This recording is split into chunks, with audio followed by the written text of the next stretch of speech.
Hello, today I'm gonna show you a simple program that implements a basic online gym management system. So in our gym management system, we have two types of members, which are student member and over 60 member. So at first we have created a Java file called default member. The default member contains the common variables which the student member and over 60 member contains. So those are the membership number, name, and start membership date, and the type. So here we also have the implementations of comparator and serial object, which will be explained later. Inside the default members class, we also have the constructors and getters and setters methods to access the variables. So this is a basic one of the main OOP concepts, which is encapsulation.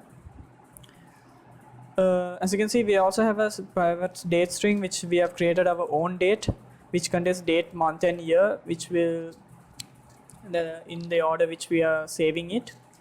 In student member and over 60 member, it can as you can see, it extends from default member, which is the default member is the superclass, and the student member and over 60 member are the subclasses, since it's the attributes the variables are inherited from the superclass to the subclass.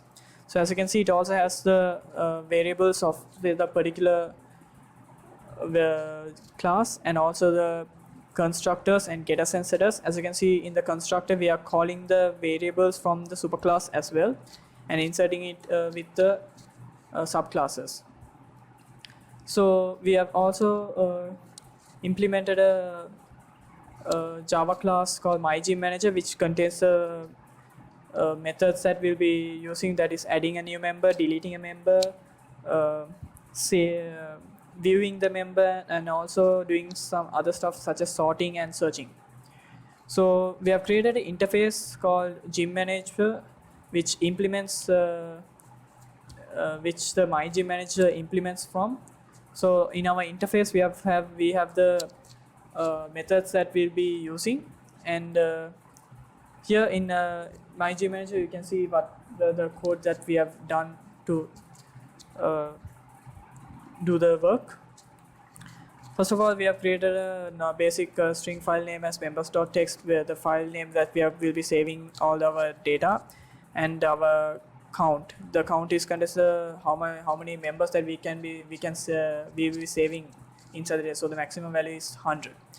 So first of all, we will look at the add member part. So in add member, we are passing a variable values, string list, and stages, the couple of stages from the GUI part.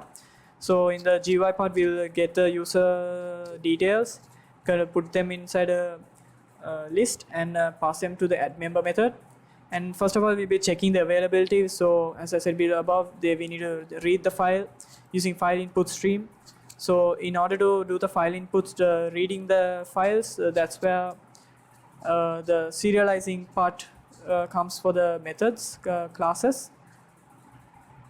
So we'll be first reading the file and reading the file as an array list, so that it'll get the corresponding values as an array list and keeps it for us to easily find out the values, get the values.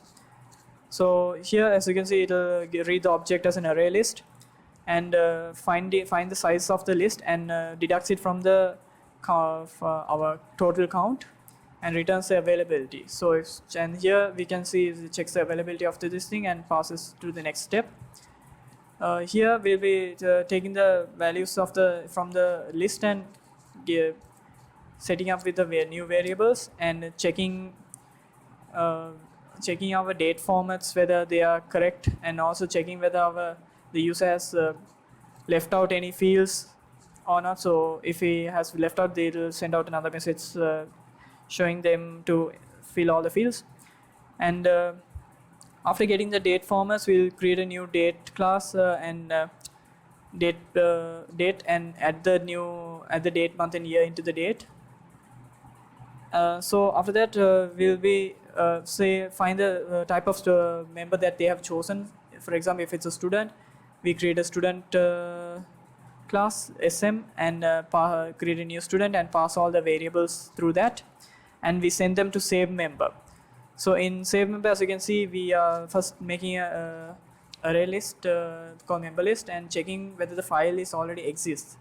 So if exists, it'll first what will the program does is it reads the file using file input streaming, puts them reads them as an array list and puts them inside the using a for loop. It inserts all the values that were in the file inside our new array list that which we have created, and at the end it will also add the new values that the new member inside the array list and writes them back to the file using the object output stream.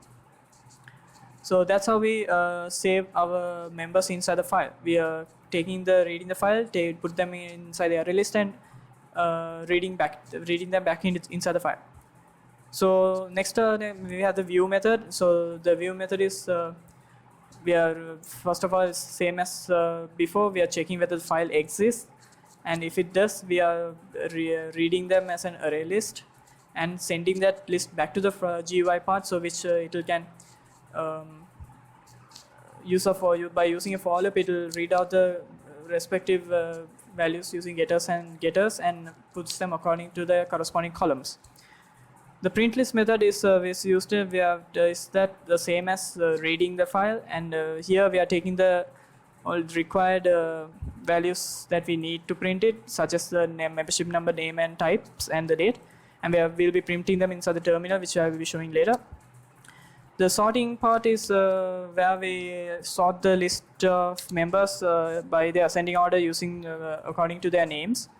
So here we are using the collection sort. Here for this, where as you can see in the superclass, we implemented the comparator, which compares two arrays, two values in an array, and swaps them accordingly. And here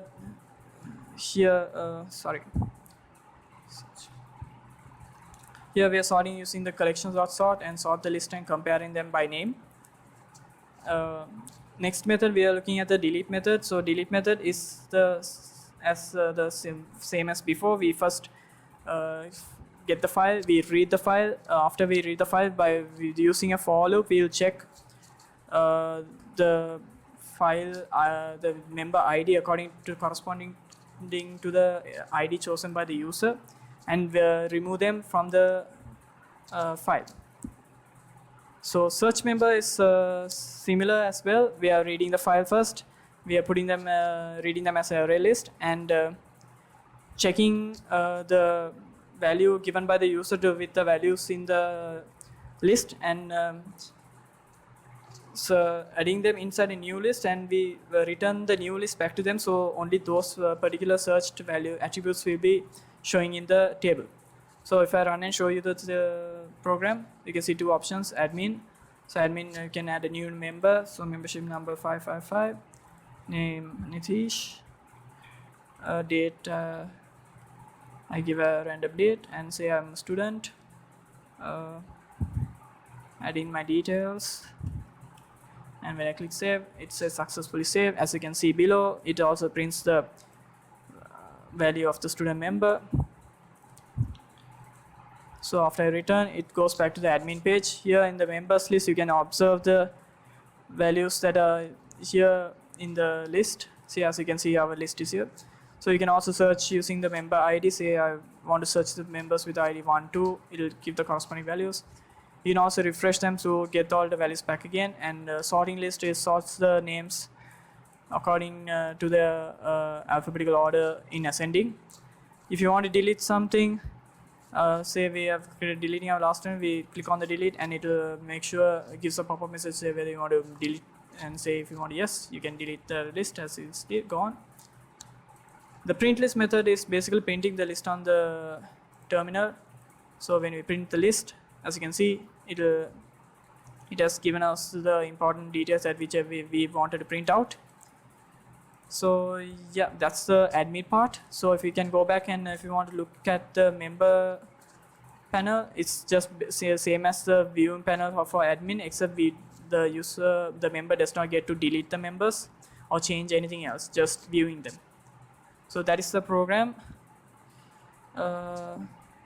Code is given in the link below. Thank you.